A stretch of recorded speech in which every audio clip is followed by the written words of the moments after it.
Hi students, welcome to my Abhyas. This is Dr. Radha, your chemistry teacher. Students, I hope you remember in the session 4, we discussed about mole concept, right? And then percentage composition calculation, empirical formula, molecular formula. So these are all basic concepts that we have discussed in my session 4 discussion, right? Okay, I hope you understood. Now once again, I welcome you all for this session. Now let us have one more interesting session here. So that is under this basic concepts of chemistry. Now students, we are going to take up the another important concept. What is that? You know very well the word we have been using, stoichiometry, right? Now, what do you mean by stoichiometry? Some people they call it a stoichiometry also. Okay, so you need not to get confused at all. Now, stoichiometry, see it is a Greek word. Okay, stoichio means elements. Metry means measurement. So the name itself is indicating that elemental measurement. So it is a quantitative analysis. Okay, so how much amount of elements or atoms present in the given compound.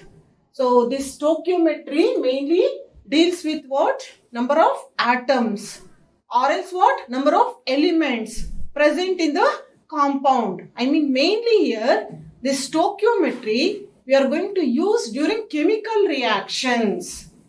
Now I am using the word chemical reactions. Students, the moment we say chemistry, what it will come into your mind? Yes, of course, chemical reactions. What do you mean by a reaction in general? Breaking of old bond and formation of what? New bond. Thereby what is going to happen? Here, the one form of product get converted into what? Another form. Thereby chemical composition changes. So for a chemical reaction, what it is essential? I mean, chemical reaction composing of what mainly? Yes, of course, the first one is what? Reactant. Second one is product, right? Always, see here, for example, A plus B. These are two reactants. Whenever you want to say there is a chemical reaction, what it is essential here? At least two reactant should be there. Minimum two, maximum it can be anything. Okay. So here A plus B, if you consider these two as reactants. So after chemical reaction, what you will get here? C plus D. Look at here. This we call it as what? Chemical reaction. So here A plus B stands for what here? Consider these two as reactants. What about C and D? Product. Right here. So now what is the significance of this stoichiometry means? It will tell us about number of reactants and number of products. I mean number of reactants involving and number of products formed. Like this stoichiometry mainly deals with or which indicates number of reactants involved and number of products formed. Like that, the stoichiometry is a number. Okay, so this is very essential in chemical reaction. See, in order to say a chemical reaction is complete reaction. When do you say chemical reaction is a complete reaction? If there is a balance between reactant and products. Because here law of conservation of energy holds good. So what do you mean by law of conservation of energy? The amount of reactants involved is equal to amount of what? Products formed. Amount of energy is lost is equal to what? Amount of energy gained. Lost energy is equal to what? Gain energy. That we call it as what? Law of conservation of energy. Right? See, suppose if you have 100 rupees in your pocket, when you buy something for 100 rupees, so now rupees won't be there in your hand. What will be there? For example, for 100 rupees onion if you have purchased, instead of money, what you got? Onions.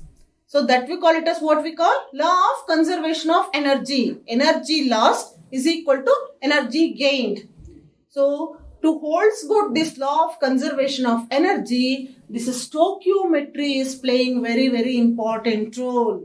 So wherever law of conservation of energy needs to what? Apply. So then you have to use what? Stoichiometric concept. That is the significance of what? This stoichiometry. I hope you are understanding. Now, these chemists, they use this stoichiometry in order to indicate the quantity of reactants and quantity of products formed. Thereby here, this stoichiometry can be grouped into two types. Chemists, they applied this stoichiometry in two forms to analyze the what? Substance during the chemical reactions. So how exactly means? One type of analysis where the concentration of compound that is present in the reactant side and product side, that is known as gravimetric analysis. So, two types of analysis in the stoichiometry. One is known as what? Gravimetric analysis. So, the first type of analysis in the stoichiometry is gravimetric analysis. See now, stoichiometric analysis, I am telling here, there are two methods. Chemists use this stoichiometric analysis. One is gravimetric or gravimetric. Gravimetric analysis. What do you mean by gravimetric analysis? Here, analysis of the analyte present in a solid form of what? A substance. In the solid form of a substance, how much amount of substance present? That can be analyzed by using what? Gravimetric method. You precipitate the substance, in that how much? What is the concentration of a particular element?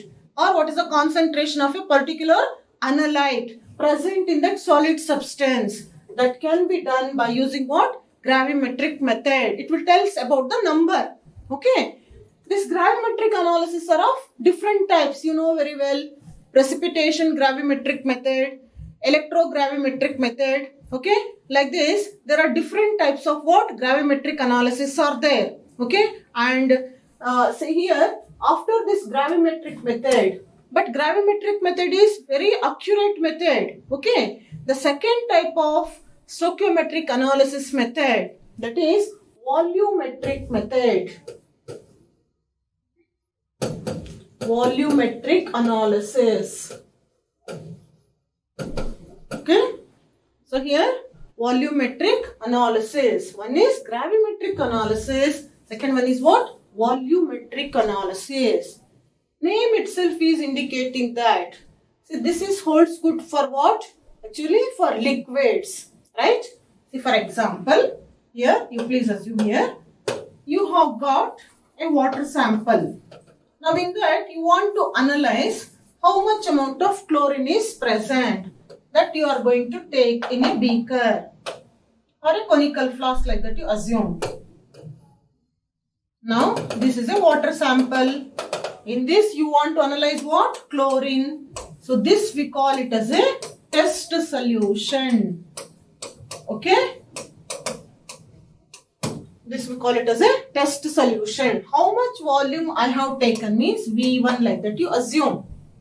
Now, I need to calculate amount of chlorine means, first I need to calculate what? Concentration. So, this concentration of chlorine, you assume it as, say N1. You assume it as N1.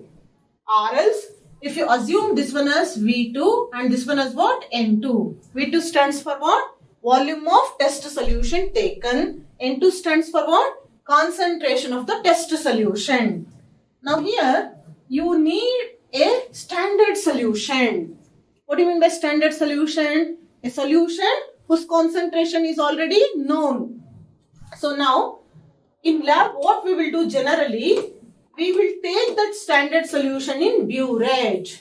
So assume that this is a burette. In the burette, you have taken a standard solution. For example, you have taken standard HCl solution. So here, I will tell concentration of this HCl solution is 0.1 molar. So here, this we call it as a standard solution, or else we call it as a, what exactly? Titrate. So what do you mean by titrate? Means a solution whose concentration is known. Here I have written a name as what? Test solution here I have written. So for this water sample, this we call it as a titrate. What do you mean by titrate? Means the solution whose concentration to be determined. Okay. Now here I will add 12 ml of this HCl. Okay. To this water sample, like that you assume. So here at some volume, concentration of this HCl become equal to the what? Concentration of the what? Test solution. Thereby there is a change in color you are going to observe. The point where there is a change in color of the reaction mixture you are going to observe, what we call it as a end point. You know very well, we call it as a end point. Right? So now, what do you mean by end point? The point where there is a change in color we are going to observe. So this we call it as a end point. Okay. Now, here the solution whose concentration is known, so that we are calling it as a standard solution. Now here you assume normality of this standard solution. See, you assume normality of this standard solution as N1. Now volume consumed, for example here 12 ml is the end point, like that you assume it as V1. Now what I want to calculate here? N2 I want to calculate. So here N1 V1 is equal to what? N2 V2. This is the standard equation. So N1 we know, V1 we know, N2 we need to calculate, V2 we know. For example, 25 ml water sample I have taken. So how do you calculate N2? Therefore, so here N2 is equal to, you can write no easily. N2 is equal to how much? N2 is equal to, so here N1 V1 by N V2. Right? So like this, by knowing, by determining volume of standard solution required to react completely with the analyte or the test solution, concentration of the given what? Solution can be determined. What we call such type of analysis as volumetric analysis. So in stoichiometry, second type of analysis is what? Volumetric analysis. Now what do you mean by volumetric analysis? It is a quantitative analysis, chemical analysis, in which by knowing the volume of or by measuring the volume of standard solution required to react what? Completely with the what? Given test solution, you can determine concentration of what? The substance present in the solution. That we call it as what? Volumetric analysis. Or else what you call it as a titration. Volumetric titration. I hope you heard this name. So titration means it involves, why you are calling that process as titration means here it involves titrant and titrate. Titration means it is a process where by measuring the volume of standard solution required to react completely with the analyte solution at its equilibrium point, the amount of substance present in the test solution can be measured accurately or determined accurately. That we call it as titration. So titration is a process. Now what and all terminologies involved in the titration means? One is what? Titrant. Titrant means a solution whose concentration is known. So we call it as a standard solution. And another one is titrate. What do you mean by titrate or analyte means? A solution whose concentration to be determined. Now how do you come to know the reaction is complete? When you add standard solution to the analyte means color change. You will observe the color change. So which enables us to have this color change observation means a reagent. What we call it as an indicator.